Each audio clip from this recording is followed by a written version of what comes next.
Touring talkies ரசிகர்களுக்கு வணக்கம். வாங்க லென்ஸ் நிகழ்ச்சிக்கு போகலாம்.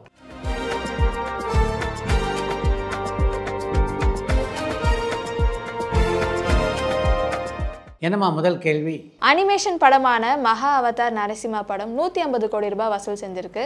இந்த படம் இவ்வளோ வசூல் செய்யும் நீங்கள் எதிர்பார்த்தீங்களா? இந்த மாதிரி பக்தி படங்கள் வர்றதுக்கு வாய்ப்பு இருக்கான்னு திருநெல்வேலியிலேருந்து கண்ணன் கேட்டிருக்காங்க. மகா அவதார் நரசிம்மா திரைப்படம் இந்த அளவு வசூலிக்கும் அப்படின்னு நான் உண்மையிலே எதிர்பார்க்கலை அப்படின்றது தான் நிஜம். பக்தி படங்களுக்கு மிகப்பெரிய வரவேற்பு இன்னும் இருக்குது அப்படின்றத இந்த திரைப்படம் நிரூபித்திருக்கிறது. இந்த படத்துடைய வெற்றியின் காரணமாக தொடர்ந்து பல பக்தி படங்கள் உருவாக வாய்ப்பு இருக்குது. கைதி விக்ரம் படத்துக்கு கிடைச்ச ஹைப்புனால அடுத்தடுத்து வந்த லியோ கூலி படத்தில் அவர் சரியாக கான்சென்ட்ரேட் பண்ணலையா என்னமோ தெரியல.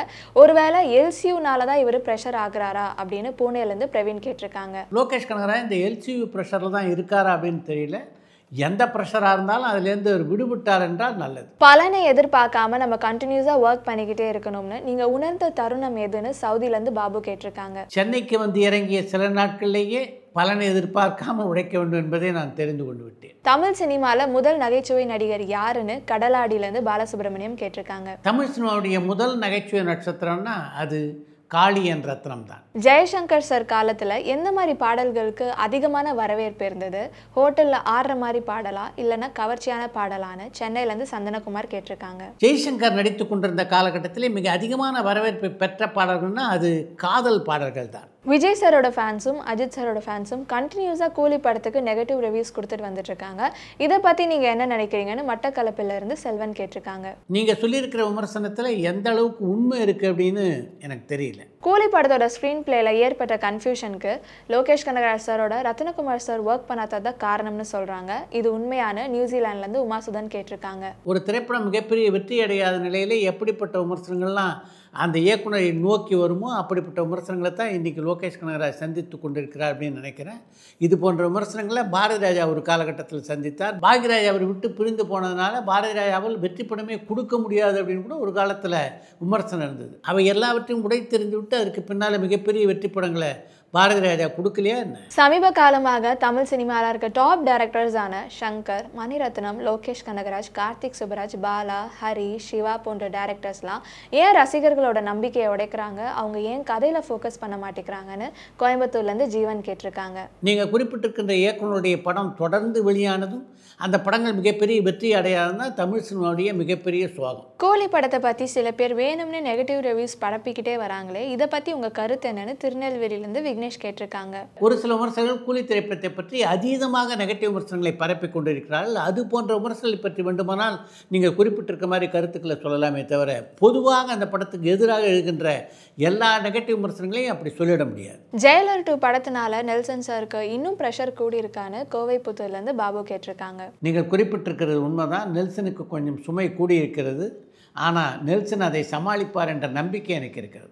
இப்போ இருக்க டேரக்டர்ஸ்லாம் டாப் ஹீரோ வச்சு டைரக்ட் பண்ணுறதுக்கு ஏன் தடுமாறுறாங்க? மிஸ்டர் பாரத் படத்தில் எஸ்பி முத்துராமன் சார் அவ்வளோ அழகாக ஸ்டைலாக 2 பேரையுமே வச்சு டைரக்ட் பண்ணியிருப்பாங்க. இப்போ இருக்க டேரக்டர்ஸ் ஏன் அந்த மாதிரி பண்ண மாட்டேங்கிறாங்கன்னு தாராபுரத்துலேருந்து மணிகண்டன் கேட்டிருக்காங்க. டாப் ஹீரோஸை வச்சு படம் பண்ணுறதுக்கு இப்போ இருக்கிற இயக்குனர்கள் ஏன் தடுமாறுறாங்க அப்படின்னு கேள்வி கேட்டுட்டு எஸ்பி முத்துராமனுடைய வேறு ஏதாவது ஒரு படத்தை நீங்கள் குறிப்பிட்டிருந்தீங்கன்னா நல்லாயிருக்கும். நீங்கள் குறிப்பிட்டிருந்த மிஸ்டர் பாரத் திரைப்படம் இருக்குது, அந்த படம் பெரிய வெற்றி படமாக அமையலை. நடிகை KR விஜயா மேமா சாய் விசித்ரா நிகழ்ச்சியில் எப்போ எதிர்பார்க்கலாம்னு பொள்ளாச்சியிலேருந்து விக்னேஸ்வரன் கேட்டிருக்காங்க. சாய் விசித்ரா நிகழ்ச்சியில் KR விஜயா இடம்பெற வைக்க வேண்டும் என்று பல மாதங்களாக முயற்சி செய்து கொண்டிருக்கிறேன். அந்த முயற்சி மிக விரைவிலே பலிக்கும் அப்படின்னு நினைக்கிறேன். விஜயகாந்த் சார் மற்றும் கமல்ஹாசன் சார் இணைந்து நடித்த ஒரே படமான மனக்கணக்கு மற்றும் அர்ஜுன் சார் மற்றும் விஜயகாந்த் சார் நடிச்சிருந்த எங்கள் குரல், இந்த படங்கள்லாம் வெற்றி படமா தோல்வி படமான மதுரையிலேருந்து பிரபு கேட்டிருக்காங்க. கமல்ஹாசன் விஜயகாந்தும் இணைந்து நடித்த மனக்கணக்கு, விஜயகாந்தும் அர்ஜுனும் இணைந்து நடித்த எங்கள் குரல் ஆகிய 2 படங்களுமே வெற்றி படங்களாக அமையலை. எல்லா ஆடியோ லான்ச்லையும் ரஜினிகாந்த் சார் ப்ளூ கலர் ட்ரெஸ்ல வர்றதுக்கு என்ன காரணம்னு சென்னையிலேருந்து சந்தனகுமார் கேட்டிருக்காங்க. கூலி படத்தினுடைய பாடல் வெளியீட்டு விழாவில் ப்ளூ ட்ரெஸ்லையா ரஜினி வந்திருந்தார். கண்டு கொண்டேன் படம் அப்போ சூப்பர் ஹிட் ஆச்சான்னு கேரளாலேருந்து ஜெயராஜ் கேட்டிருக்காங்க. கண்டு கொண்டேன் படத்தில் நடித்திருந்த நட்சத்திரங்கள்லாம் எப்படிப்பட்ட நட்சத்திரங்கள் அப்படின்றது உங்களுக்கு நல்லா தெரியும். அப்படிப்பட்ட நட்சத்திரங்கள் நடித்திருந்த அந்த திரைப்படம் மிகப்பெரிய வெற்றி படமாக அமையும் அப்படின்ற எதிர்பார்ப்பு ரசிகர்கள் மத்தியிலும் திரையுலகத்தில் இருந்தது. ஆனால் அப்படிப்பட்ட வெற்றி அந்த படம் குவிக்கலையே தவிர வெற்றி படமாகவே அமைந்தது. கூலி படத்தை பற்றி 2 வரிகளில் சொல்லுங்கன்னு கோவைப்புத்தூர்லேருந்து பாபு கேட்டிருக்காங்க. ரஜினிகாந்தை நம்பி எடுக்கப்பட்ட படம். ரஜினிகாந்த் அந்த நம்பிக்கையை காப்பாற்றி விட்டார். டைரக்டர் ராமநாராயணன் பெரிய பட்ஜெட் படங்களை டைரக்ட் பண்ணியிருக்காங்களா? அப்படி பண்ணியிருந்தா அது என்ன படம்னு மதுரையிலேருந்து பிரபு கேட்டிருக்காங்க. இப்போ 300 கோடி ரூபா 400 கோடி ரூபாயெல்லாம் படம் எடுக்கிறாங்கல்ல, அதெல்லாம் ராமநாராயண்கிட்ட கொடுத்தீங்கன்னா அந்த படத்தை திருப்பி கொடுத்துட்டு என்னால் அது மாதிரி படம் பண்ண முடியாது என்று சொல்லிவிடுவார் ராமநாராயணன். அவரை பொறுத்த வரைக்கும் பட்ஜெட்டில் படம் எடுத்த இயக்குனர் அவர். நடிகவேல் எம்.ஆர். ராதா சார் இப்போ இருந்திருந்தா இப்போ இருக்க படத்தை பார்த்துட்டு அவங்க கிட்ட இருந்து என்ன மாதிரியான விமர்சனம் வந்திருக்கோன்னு பொள்ளாச்சியிலேருந்து விக்னேஸ்வரன் கேட்டிருக்காங்க. இப்போ நடிகவேல் எம்.ஆர். ராதா இருந்திருந்தான்னா இப்போ வருகின்ற படங்கள் எல்லாம் பார்த்து விட்டு அவர் வைக்கின்ற விமர்சனங்கள் இருக்கு, அதையெல்லாம் எந்த இயக்குனராலும் தாங்கிக் கொள்ள முடியாது.